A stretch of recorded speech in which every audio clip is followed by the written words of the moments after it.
Hi, I'm Jessica. And I'm Kira. And we are the Keepers of the Books, your online librarians, and we are here with our August book haul. So there are 23 books here that we're going to try to read in August. There might be some bleed over from July because there were so many books in July, and we may always sneak a few more in because we do that. We'll try to start with the youngest, go to the oldest, but since we haven't read them, there might be some adjustments later. The first one is Star Wars Adventures in Wild Space, The Darkness. This is book 4. You have seen us review the first 3, and I have been loving this series. It's fun, it's an easy read, and it's great for kids who are in their early chapter books, for Star Wars fans as well. It's Star Wars. I mean, what more do you need to know? Except if you haven't read books 1 through 3, you will want to read them before you read this one. And Darkness. Lonnie's Warrior Sword. This is another book in the Descendants series, the School of Secrets spin-off. I'm really excited for this one because I've been loving Descendants and I haven't had a chance to watch the new one, so I'm really excited to read this too.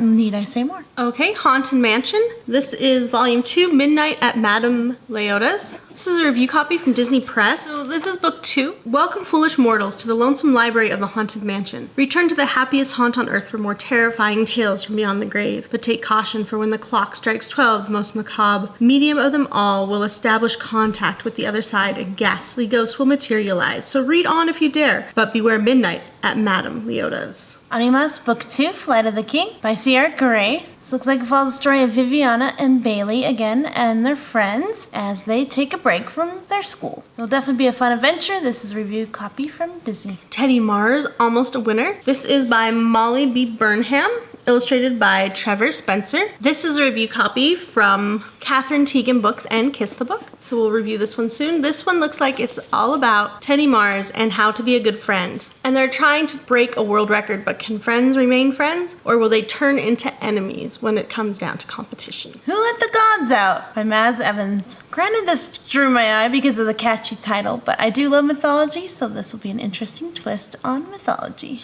The Sacred Code, 12,349th edition. All immortals have the right to ambrosia. Immortals cannot break mortal laws. Immortals cannot herd giraffes on a Tuesday. Immortals cannot keep mortal money. Immortals cannot wear socks with sandals. Immortals cannot break an oath. Immortals cannot push cotton buds too far into their ears. This should be funny. Yes. Sea Spell by Jennifer Donnelly. This is the sequel to Deep Blue. Jennifer Donnelly writes a lot of great books, and I just love her writing. Deep Blue is a New York Times bestseller, and it was a very fun mermaid adventure. And you can guess where it goes a little bit by where the cover goes. Orfeo has waited thousands of years for his time to come. Soon his descendant Astrid, a mermaid fierce and true, will join him at Shadow Mance's stronghold. Will she succeed in taking his powerful talisman, a black pearl, or will he succeed in persuading her to accept her birthright and turn against her friends? And this is a review copy from Disney Hyperion. Seraphina and the Splintered Heart by Robert Beatty. This is book 3, and I love this series. This all starts out in book 1 with a man in a hooded cloak at night and disappearing children. That's all you need to know because that sets the scene for the series. An estate, Seraphina's an orphan, she's hidden, she's not supposed to be there. Again, book 3, so I can't really say too much because I don't want to spoil books 1 or 2. You do need to read books 1 and 2, and I can't wait to read this one, review copy from Disney Hyperion. This is a #1 New York Times bestselling series, so I'm not the only one who likes it. It's fantastic. And it's a middle reader. Max Helsing and the 13th Curse by Curtis Jobling. You can guess by the last name Helsing what this is going to be about. Definitely going to have vampires, mystery, and adventure in it. This is a review copy from Viking Press and Kiss the Book. Under the Ashes by Cindy Rankin.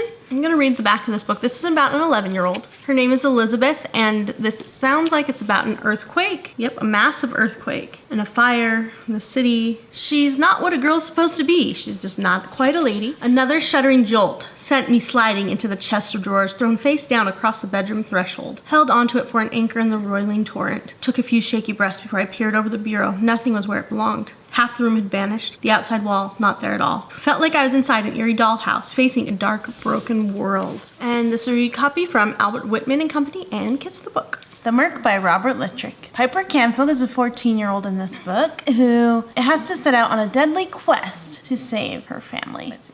With her friends and her little brother, they set out into the murk to defeat a deadly monster. This will be an intriguing adventure for sure. This is a review copy from Disney Hyperion. Jed and the Junkyard War by Stephen Bowles. This is a review copy from Disney Hyperion, and this one looks like it is steampunk to me. And it's set for younger kids, because it says Jed is a regular kid with a normal, loving family. That is, if it's normal for a loving family to drop their son off in the middle of nowhere and expect him home in time for Sunday dinner. And he can make his way out of any situation, but let's read the back of this book. Our dearest Jed, if you're reading this letter, your father and I are in the junkyard. We have likely been kidnapped, imprisoned, or killed. Since you are probably not equipped to survive the junkyard, it is imperative that you never tell anyone your last name, that you push every red button you find, and that you keep this key in your shoe at all times. In this chest is a watch. Put it on and never take it off, ever. Not when you sleep, not when you bathe. This is our greatest gift to you. Good luck, son. We love you, Mom and Dad. This looks like a very fun read, and I haven't seen a lot of steampunk for this age group, just a few here and there, so this will be good to add to that genre. Journey's End by Rachel Hawkins. I love everything she's ever written, including Hex Hall and a few others. Noli is the main character, and in this, some boy named Albert McLeish disappeared many years before, and so I think she's going to be solving the mystery behind his disappearance and what's really going on at Journey's End. This is a review copy from G.P. Putnam and Sons. Okay, in this month we're going to do the first book of Ore and the second book of Ore. This is The Foundry's Edge and Waybound.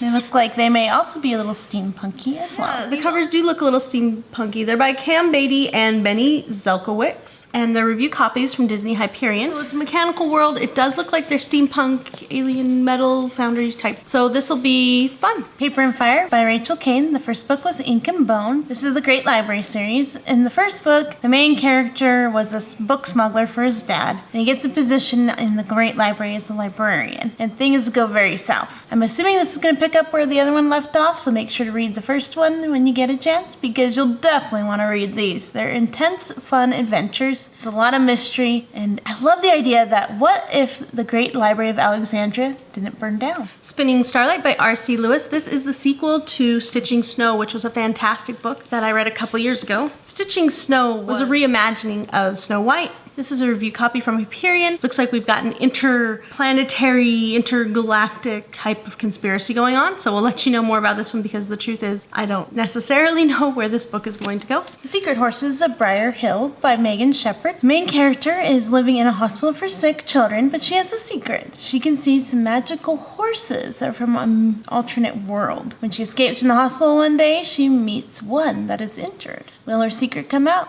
Obviously I don't know because I haven't read it yet, so it'll be fun to find out. It's a review copy from Delacorte Press and Kiss the Book. And this is by Megan Shepherd, who's a New York Times bestselling author, and she's a really good author, so this will be fun. The Dreadful Tale of Prosper Redding, and this is not the final cover. Fiendish Arrangement. This is Alexandra Bracken, and I have loved everything she's written that I've read so far. It looks like this comes out in September, so we'll probably read it towards the end of the month. So this is a review copy from Disney Hyperion, and I'm looking forward to reading this one. Balcony on the Moon, Coming of Age in Palestine by Ibtisam Barakat. This is a true story. Ibtisam grew up in 1970s Palestine, a very tumultuous time period, and she always wanted to be a writer, and this is her story of growing up in Palestine. This is a sequel to Tasting the Sky. This is a review copy from Farrar, Straus, Giroux, and Kiss the Book. I want to read these two. The X-Files, Devil's Advocate by Jonathan Maybury, and The X-Files, Agents of Chaos by Cami Garcia. These both two of my favorite authors. That's why I want to read them. And the X-Files were great, but these authors are even better. To combine the X-Files and these authors will be a fantastic adventure. Obviously, we're going to have strange happenings, possibly alien activity. Possibly zombie alien activity based on the authors. Yeah, maybe.